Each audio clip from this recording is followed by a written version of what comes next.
Hello students, welcome to Abhipedia powered by Abhimanyu IAS. My name is Rohit Midda. Students, आज की class में हम discuss करेंगे करंट अफेयर्स के अंदर हमारा मिसलेनियस जीके का part that is of 4th of October 2022, 10th of October 2020. 4 अक्टूबर 2020 से लेके 10 अक्टूबर 2020 तक के मिसलेनियस जीके के करंट अफेयर्स को आज हम डिस्कस करेंगे. तो मिसलेनियस जीके में हम किन किन टॉपिक्स को कवर करते हैं? तो टॉपिक्स हमारे जो रहते हैं इसके अंदर वो रहते हैं important days, person in news that is appointment, resignation, obituaries, उसके बाद sports, awards, states updates, reports, submits. तो ये कुछ इंपॉर्टेंट टॉपिक्स रहते हैं हमारे जिनको हम मिसलेनियस की कैटेगरी के अंदर रखते हैं. तो आइए बढ़ते हैं मिसलेनियस जीके की class 4th of October 2020 to 10th of October 2020. Let's start with the days. Days से स्टार्ट करेंगे तो सबसे पहले 4 अक्टूबर को होता है world animal day. World animal day animals की प्रोटेक्शन के लिए, एनिमल्स के राइट्स के लिए, एनिमल्स की प्रोटेक्शन के लिए एक दिन दुनिया भर में ऑर्गेनाइज किया जाता है world animal day. World animal day. अब वर्ल्ड एनिमल डे की अगर मैं बात करूं कब होता है ये? 4 अक्टूबर को. 4th of October को इसको ऑर्गेनाइज करते हैं हम. और इस दिन की शुरुआत किसने करी थी? इस दिन की शुरुआत करी थी हेनरिच जिमरमैन ने. इन्होंने इस दिन की शुरुआत करी थी. तो एक छोटा सा नाम बेसिकली पूछा जा सकता है, अगर आप किसी हाई लेवल पेपर के अंदर जाते हो तो वहां पे ये नाम पूछा जा सकता है, Heinrich Zimmerman, the man who started the world animal day. ठीक है, बेसिकली इस दिन की शुरुआत 24 मार्च को हुई थी. 24 मार्च को पहली बार ऑर्गेनाइज किया गया था 1925 में, 1925 में. ठीक है, हेनरिच जिमरमैन के द्वारा जर्मनी में इसको ऑर्गेनाइज किया गया था. बट 1929 में आफ्टर द 4 इयर्स, 4 साल बाद 1929 में इस दिन को 4 अक्टूबर को शिफ्ट कर दिया गया. 4th of October पे शिफ्ट कर दिया गया.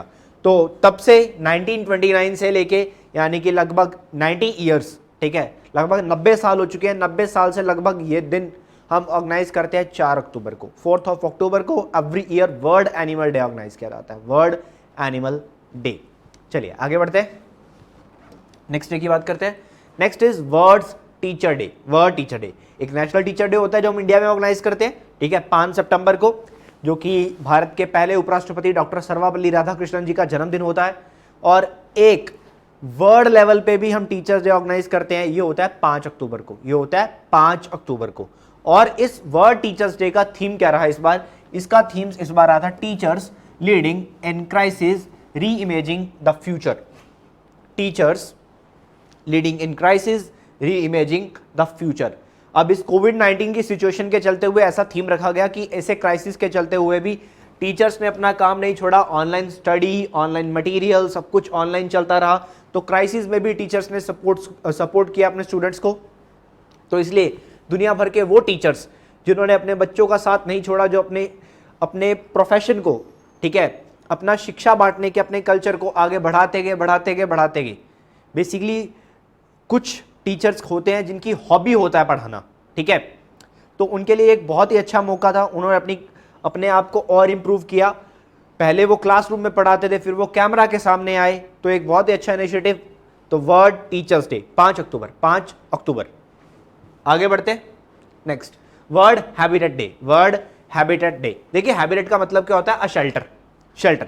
शेल्टर मतलब बेसिकली वर्ल्ड हैबिटेट का मतलब, अगर मैं कहना चाहूँ यूनाइटेड नेशन की अगर मैं बात करूँ तो यूनाइटेड नेशन क्या कहता है कि दुनिया में जितने भी प्रजातियां हैं, दुनिया में जितनी भी स्पीसीज हैं, उन हर स्पीसीज के पास एक अपने घर के ऊपर अपने ऊपर एक छत होनी चाहिए, एक शेल्टर होना चाहिए उसके पास रहने के लिए. ठीक है, जैसे जो पंछी होते हैं वो पेड़ पे घोंसला बनाते हैं, इंसान जो है उसको घर चाहिए रहने के लिए, ऊपर छत चाहिए.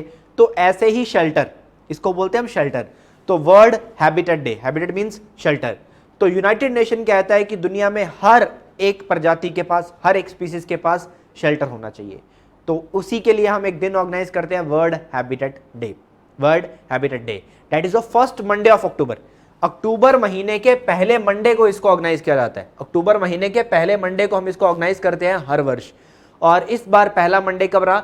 इस बार पहला मंडे रहा 5 अक्टूबर को. इस बार पहला मंडे रहा 5 अक्टूबर को. तो 5 अक्टूबर को इस बार इसको ऑर्गेनाइज किया गया वर्ल्ड हैबिटेट डे. बट ये हर साल 5 अक्टूबर को नहीं होता. ये कब होता है? First Monday of October. अक्टूबर के पहले मंडे को. ठीक है, वेरी इंपॉर्टेंट. और इस बार इसका थीम क्या रहा? Housing for all, a better urban future. Housing for all, a better urban future, ये इस बार इसका थीम रहा, वर्ल्ड हैबिटेट डे। चलिए नेक्स्ट बात करते हैं। Next is world cotton day, very important. तो वर्ल्ड कॉटन डे बच्चों ऑर्गेनाइज होता है 7 अक्टूबर को। 7 अक्टूबर को दुनिया भर में कॉटन की अवेयरनेस को लेके एक दिन यहाँ पे ऑर्गेनाइज किया जाता है, that is world cotton day 7 October. Basically इसको ऑर्गेनाइज कौन करता है? इसको ऑर्गेनाइज करता है वर्ल्ड ट्रेड ऑर्गेनाइजेशन, WTO, जिसका हेडक्वार्टर स्विट्जरलैंड में है, जिनीवा में, और इसके जो डायरेक्टर जनरल है उसकी कुर्सी खाली है, उन्होंने रेजिग्नेशन दिया, उनका नाम था रॉबर्टो एजेवेडो, वो रेजिग्नेशन दे चुके हैं। वर्ल्ड ट्रेड ऑर्गेनाइजेशन 1995 में बना था।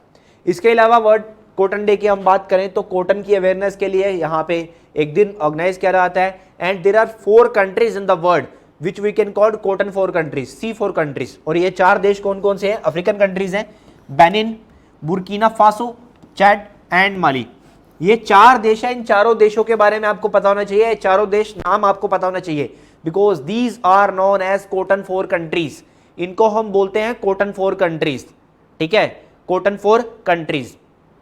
अब इंडिया पे आते हैं, बेसिकली इंडिया की बात करते हैं यहाँ पे, ठीक है। इंडिया ने क्या किया हुआ है? अब वर्ल्ड कॉटन डे के चलते हुए 7 अक्टूबर को इस बार इंडिया ने पहले तो क्या किया? इंडिया में जो कॉटन प्रोड्यूस होती है, इंडिया में जो कॉटन प्रोड्यूस होती है उसको एक ब्रांड नेम दे दिया और एक लोगो भी लॉन्च कर दिया। तो इंडियन कॉटन को अब से बोला जाएगा कस्तूरी कॉटन। इंडियन कॉटन को अब से बोला जाएगा कस्तूरी कॉटन। ये एक ब्रांड नेम दे दिया गया इंडियन कॉटन को, आपको पता होना चाहिए कस्तूरी कॉटन। कस्तूरी कॉटन इंडियन कॉटन को अब से बोला जाएगा, ठीक है। इंडिया में जो कॉटन प्रोड्यूस होती है, जो बेस्ट टाइप ऑफ कॉटन अगर मैं बात करूं, ठीक है, इंडिया में वर्ल्ड में जितनी कॉटन प्रोड्यूस होती है उसका लगभग 23 to 24% सिर्फ इंडिया जनरेट करता है, ठीक है।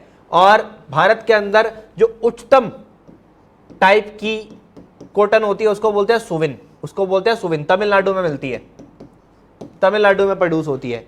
और दुनिया भर में जितनी भी ऑर्गेनिक कॉटन प्रोड्यूस होती है, दुनिया भर में जितनी भी ऑर्गेनिक कॉटन प्रोड्यूस होती है उसका लगभग 51%, उसका लगभग 51% इंडिया जनरेट करता है। ऑर्गेनिक कॉटन की बात कर रहा हूं मैं, ठीक है। दुनिया भर में जितनी भी ऑर्गेनिक कॉटन प्रोड्यूस होती है उसका लगभग 51% इंडिया जनरेट करता है।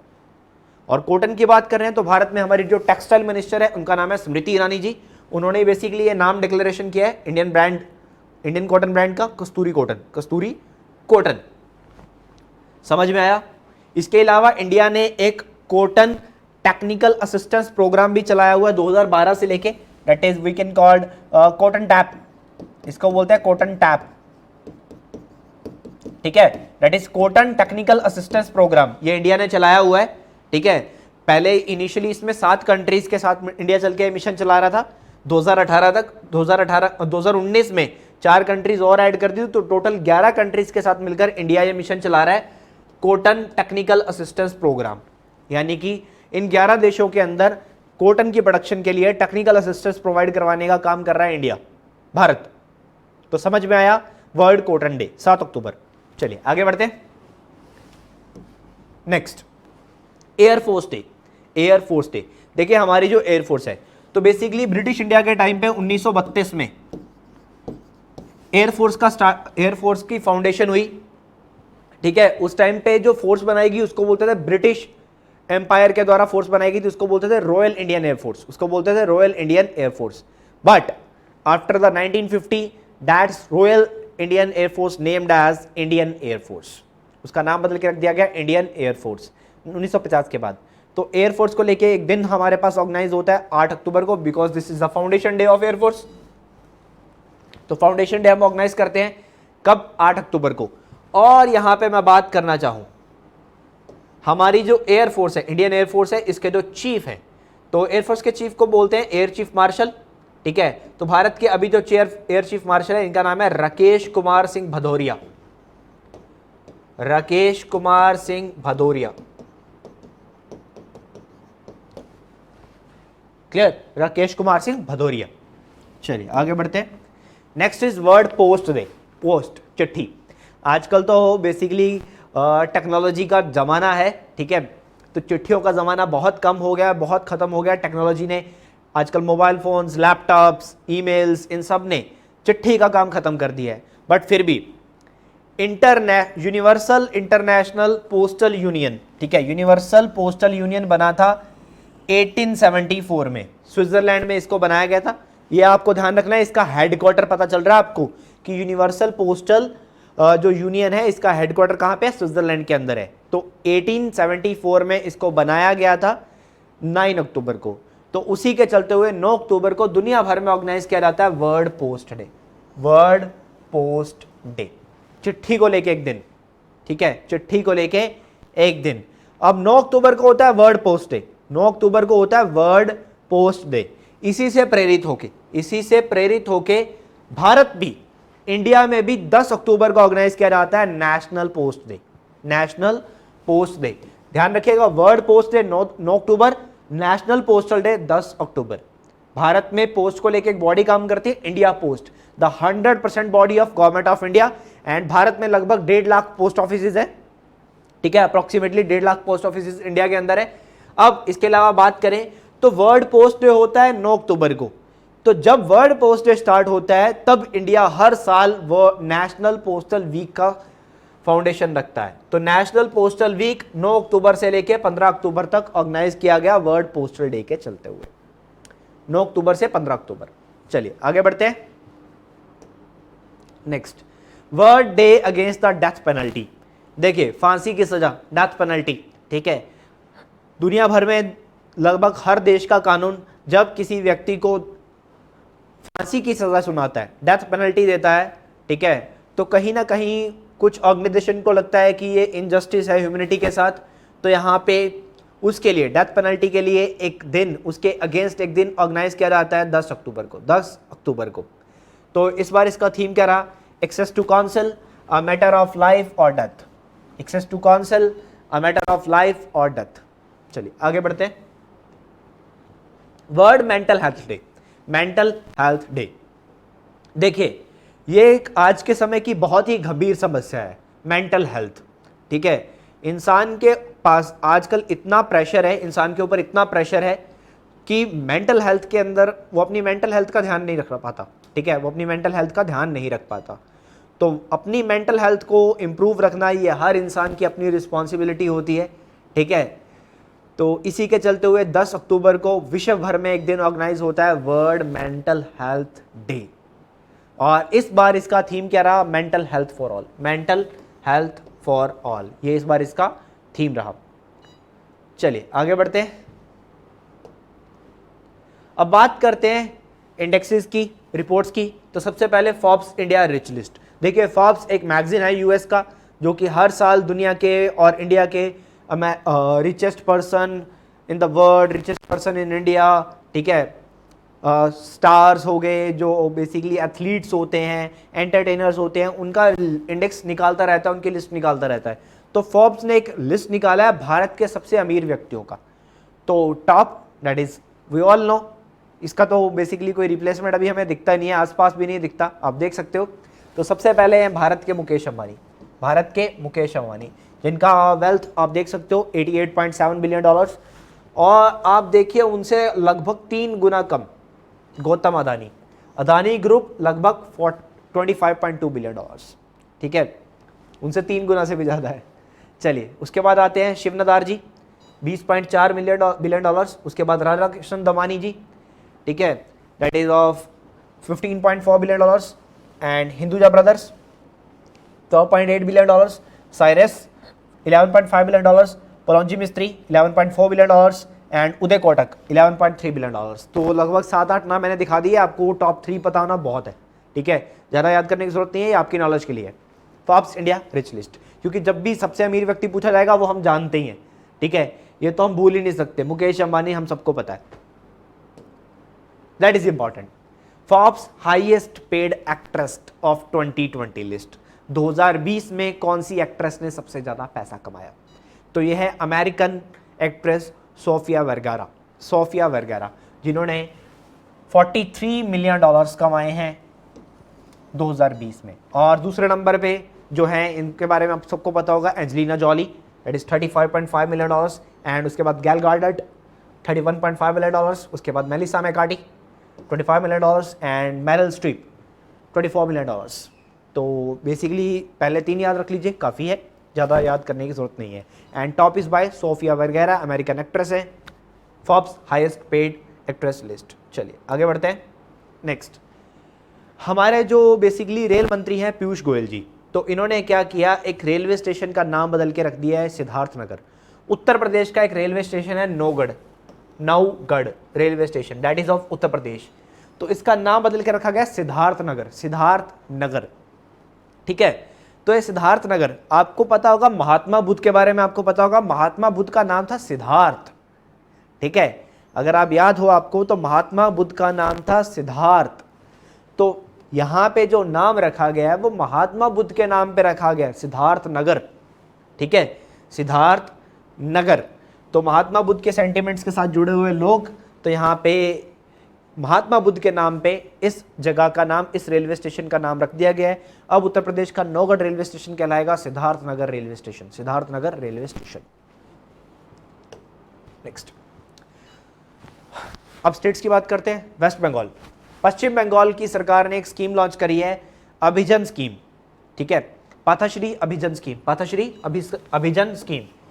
तो स्कीम्स के बाद आपको नाम पता होना चाहिए कि कौन सी किस स्टेट ने लॉन्च करी है। ठीक है, अब इस स्कीम के अंदर क्या है, जो रोड्स हैं उसको रिपेयर किया जाएगा, तो लगभग 12,000 किलोमीटर की रोड्स को रिपेयर करने का प्लान है यहाँ पे वेस्ट बंगाल के अंदर। तो वेस्ट बंगाल की सरकार ने स्कीम चलाई है पथश्री अभिजन स्कीम। नेक्स्ट, गुजरात की सरकार ने एक स्कीम चलाई है डिजिटल सेवा सेतु, डिजिटल सेवा सेतु। अब ये डिजिटल सेवा सेतु क्या है? ठीक है, रूरल सर्विसेज, रूरल एरिया में ऑनलाइन पब्लिक सर्विसेज को प्रोवाइड करवाने के लिए डिजिटल सेवा सेतु लॉन्च किया है गुजरात की सरकार ने।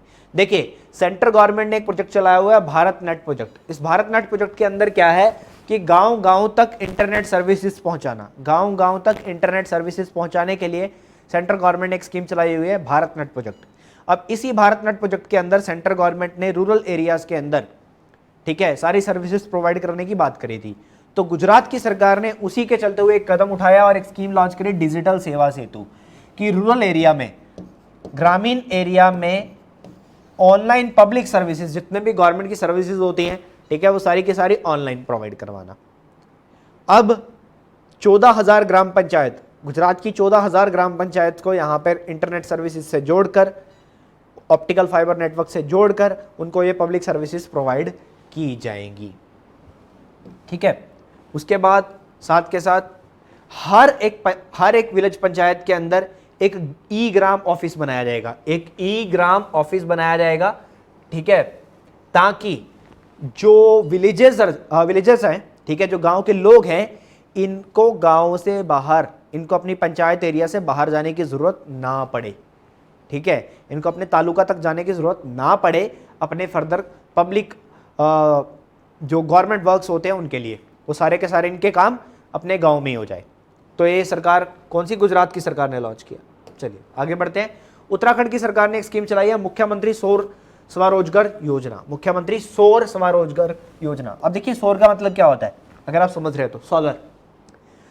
तो उत्तराखंड की सरकार अपने राज्य के अंदर लोगों को रोजगार देना चाहती है और सोलर की फील्ड में ग्रीन एनर्जी को प्रमोट करने का एक बहुत ही अच्छा इनिशिएटिव लॉन्च किया है उत्तराखंड के मुख्यमंत्री ने, यूथ को जोड़ने के लिए। अब इसके अंदर क्या होगा, सरकार क्या करेगी, 25 किलोवाट तक के सोलर पैनल्स बांटे जाएंगे लगभग 10,000 लोगों को। ठीक है, लगभग 10,000 लोगों को 25 किलोवाट तक के सोलर पैनल्स बांट दिए जाएंगे, और मतलब फ्री नहीं है, लोन है ये। ठीक है, और जिससे वो अपने आप को इलेक्ट्रिसिटी को प्रोड्यूस करके अपना रोजगार चलाएंगे। 25 किलोवाट तक के सोलर पैनल्स 10,000 लोगों को, और इससे क्या होगा, लगभग 38,000 यूनिट्स इलेक्ट्रिसिटी प्रोड्यूस होगी हर साल। ठीक है, और ये जो बिजली प्रोड्यूस होगी, अब इन 10,000 लोगों से बिजली खरीदेगा कौन, क्या करेंगे बिजली बना के? तो उत्तराखंड का जो पावर कॉर्पोरेशन है उसने 25 साल का एग्रीमेंट साइन किया है कि 25 साल तक वो बिजली खरीदेगा इनसे, 25 साल तक। और ये सोलर पैनल्स के लिए पैसा कहां से आएगा? तो सरकार ने बैंक्स के साथ टाइप किया है कि जो प्राइवेट बैंक्स हैं और कोऑपरेटिव बैंक्स हैं, ये यहाँ पे लोन प्रोवाइड करवाएंगे कम से कम 15 साल का लोन देंगे, और इंटरेस्ट रेट यहाँ पे रहेगा 8%। ठीक है, 8% का इंटरेस्ट यहाँ पे रहने वाला है। तो कौन से राज्य की सरकार? मुख्यमंत्री सौर स्वरोजगार योजना उत्तराखंड की सरकार, त्रिवेंद्र सिंह रावत यहाँ के मुख्यमंत्री हैं।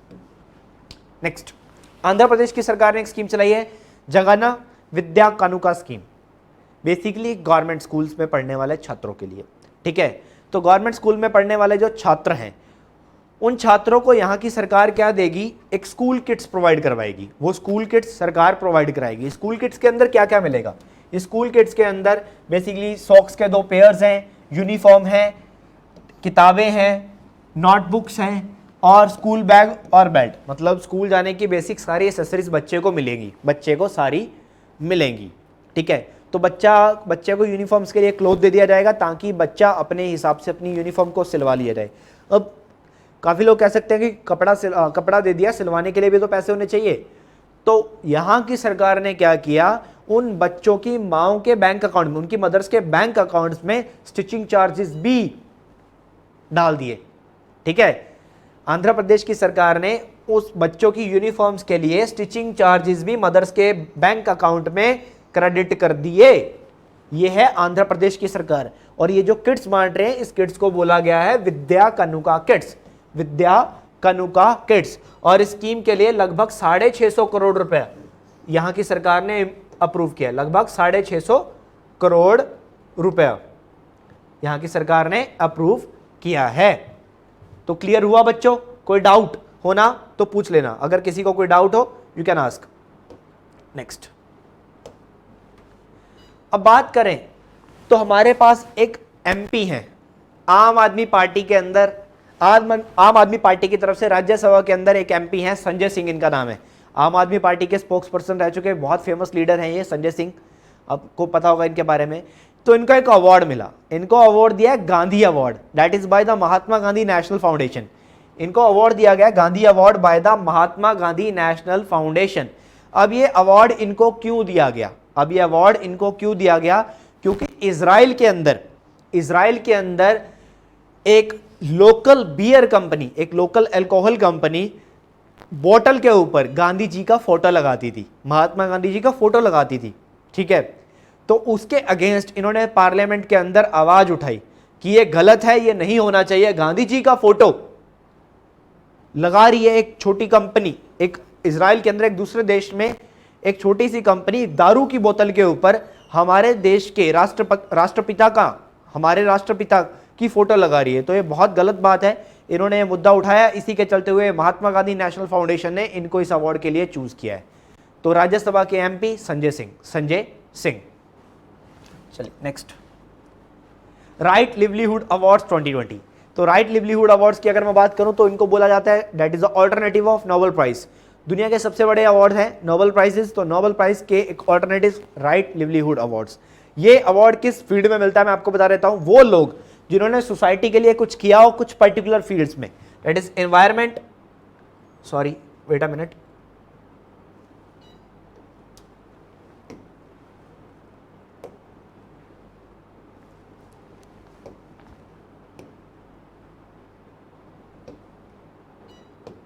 चलिए ऐसे लोग जिन्होंने एनवायरनमेंट के लिए कुछ किया हो कुछ पर्टिकुलर फील्ड्स में, दैट इज एनवायरनमेंट के लिए कुछ किया हो, या फिर जिन्होंने एनवायरनमेंट की protection, human rights, sustainable development goals, health sector, education sector, ठीक है, वो बेसिकली वो सारे काम जो नोबेल प्राइज की लिस्ट में नहीं आते। ठीक है, जैसे नोबेल प्राइज क्या होता है, 6 फील्ड में मिलता है, इकोनॉमिक्स में, पीस में, लिटरेचर में, फिजिक्स, केमिस्ट्री में। ठीक है, तो ये 6 फील्ड में, मेडिसिन में 6 फील्ड में मिलता है नोबेल प्राइज। तो जिन फील्ड में नोबेल प्राइज नहीं मिलता उसके ऑल्टरनेटिव फील्ड्स में इन्होंने राइट लिवलीहुड अवार्ड स्टार्ट किया हुआ है। तो राइट लिवलीहुड अवार्ड यहाँ पे 1980 से मिल रहा है। ठीक है, अब इस अवार्ड 4 लोगों को मिला है इस बार। ये 4 लोग कौन कौन से हैं, आइए। सबसे पहले तो एक ह्यूमन राइट्स लॉयर है हमारे पास, नसरीन सताउदे, तो इनको इस बार इस अवार्ड के लिए चूज किया गया है। ठीक है, बेसिकली इन्होंने अपने रिस्क के चलते हुए पॉलिटिकल फ्रीडम्स को दुनिया, ईरान के अंदर, ठीक है, ईरान आप जानते हो कैसा एरिया है, कितना वहाँ पे टेररिज्म है, तो ईरान के अंदर इन्होंने लोगों के अधिकार के लिए बहुत अच्छे लेवल पे प्रचार किया, तो इसलिए इनको यहाँ पे इस अवार्ड के लिए चूज़ किया गया। उसके बाद civil rights lawyer Bryan Stevenson, तो इनको भी बेसिकली यहाँ पे चूज़ किया गया इस अवार्ड के लिए। यूएस क्रिमिनल जस्टिस सिस्टम के अगेंस्ट इन्होंने अपना बहुत ही अच्छा आवाज़ उठाया। ठीक है, तो जो भी वहाँ पर प्रॉब्लम्स आ रही थी, तो इन्होंने बहुत अच्छे लेवल पे वर्क किया है, Bryan Stevenson. The next award is to environmental activist Lottie Cunningham, Nicaragua के रहने वाले हैं, निकारागुआ के लॉटी कुनिंघम, तो इनको ये अवार्ड दिया गया है। उसके बाद एलिस बियालियास्की, ठीक है, एक ह्यूमन राइट एक्टिविस्ट हैं जिनको ये अवार्ड दिया गया है, दैट इज फॉर बेलारूस, इनको ये अवार्ड दिया गया है, तो that is Right livelihood Awards 2020।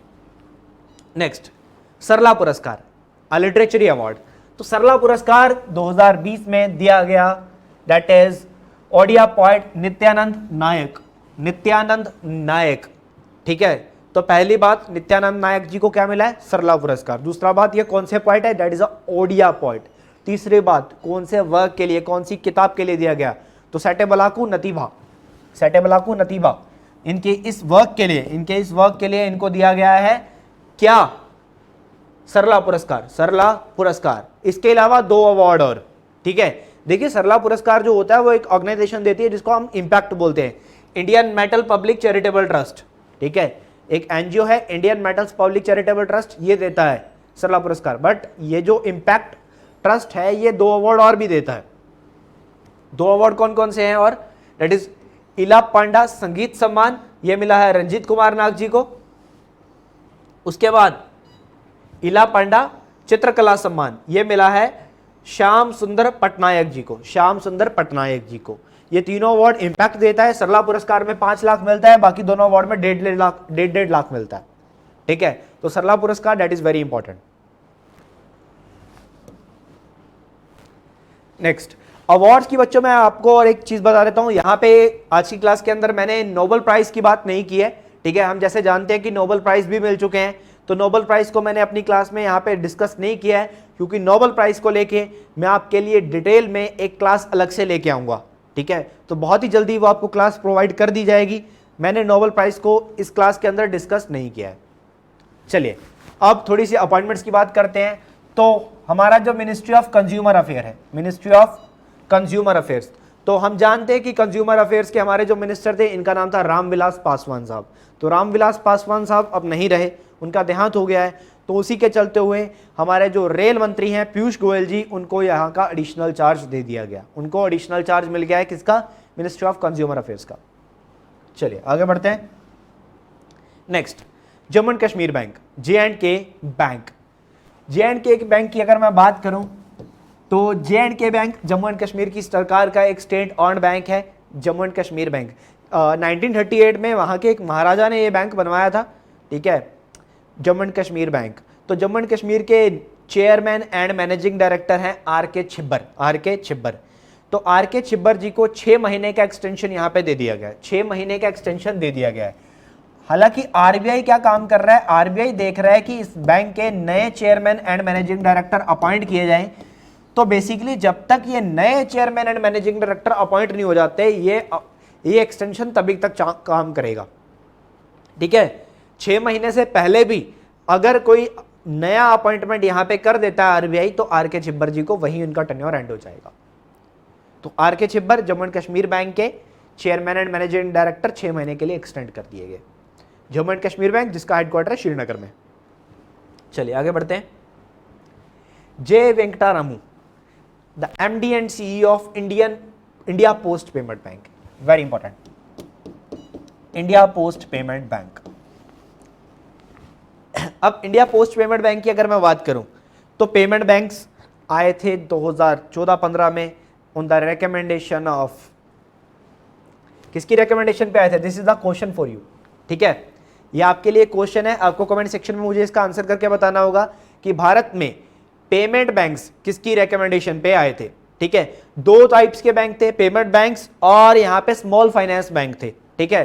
तो दोनों किसकी रिकमेंडेशन पे आए थे ये आपको बताना होगा। और पेमेंट बैंक्स स्मॉल लोगों के लिए बनाए गए थे, ठीक है। लेंडिंग नहीं करते हैं पेमेंट बैंक्स लोन नहीं देते, ये डिपॉजिट करते हैं maximum up to 1 lakh rupees, and NRI के लिए भी ये वर्क नहीं करते हैं पेमेंट बैंक्स। तो हमारी जो सब्सिडरी है इंडिया पोस्ट, हमारा जो डिपार्टमेंट ऑफ पोस्ट है उसने भी ये बैंक खोला, इंडिया पोस्ट पेमेंट बैंक। 2018 में हमारे प्रधानमंत्री मोदी जी ने इसको खुद लॉन्च किया था, इंडिया पोस्ट पेमेंट बैंक, ठीक है। तो भारत में जितने भी पोस्ट ऑफिस हैं उन सबको पोस्ट पेमेंट बैंक में एडजस्ट कर दिया जाएगा, कन्वर्ट कर दिया जाएगा इंडिया पोस्ट पेमेंट बैंक्स में। तो जब ये ओपन हो जाएगा पूरे ओवरऑल सभी ब्रांचेस में, तो ये वर्ल्ड का सबसे बड़ा बैंक बनेगा in terms of number of branches, in terms of number of branches, India Post Payment bank. और एक और इंटरेस्टिंग पॉइंट यहाँ पे ये है कि भारत के अंदर काम करने वाला, पब्लिकली काम करने वाला इकलौता ऐसा बैंक, भारत के अंदर पब्लिकली वर्क करने वाला इकलौता ऐसा बैंक जिसके अंदर 100% सेंट्रल गवर्नमेंट का शेयर है। क्योंकि हमारे पास तो पब्लिक सेक्टर बैंक्स है, पब्लिक सेक्टर बैंक्स को हम गवर्नमेंट का बैंक बोलते हैं, बट पब्लिक सेक्टर का डेफिनेशन ये होता है कि जिसके अंदर सरकार का शेयर मेजॉरिटी होता है, 100 नहीं होता। तो this is a central governments bank because India post is the 100% subsidiary of government of India, so that India Post Payment bank is also the 100% subsidiary of government of India. चलिए और बात करते हैं, आगे बढ़ते हैं। Rajeshwar Rao, reserve bank of India के deputy governor. अब आरबीआई के बारे में बच्चों को काफी पता होगा, तो मैं ज्यादा डिटेल में तो नहीं जाऊंगा, क्योंकि आरबीआई के बारे में हम जितना डिस्कस करें उतना कम है, आरबीआई के बारे में हम जितनी बात करें उतनी कम है। तो राजेश्वर राव जी आरबीआई के 4th डिप्टी गवर्नर नियुक्त किए गए हैं। इन्होंने रिप्लेस किया है एनएस विश्वनाथन जी को।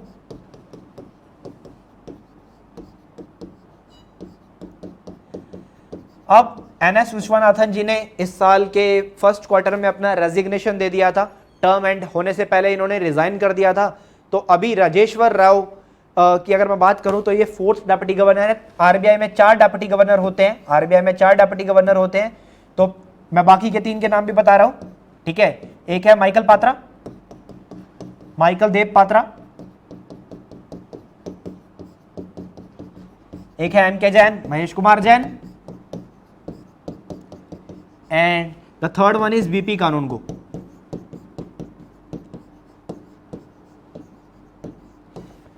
These 4 are the deputy governors of RBI।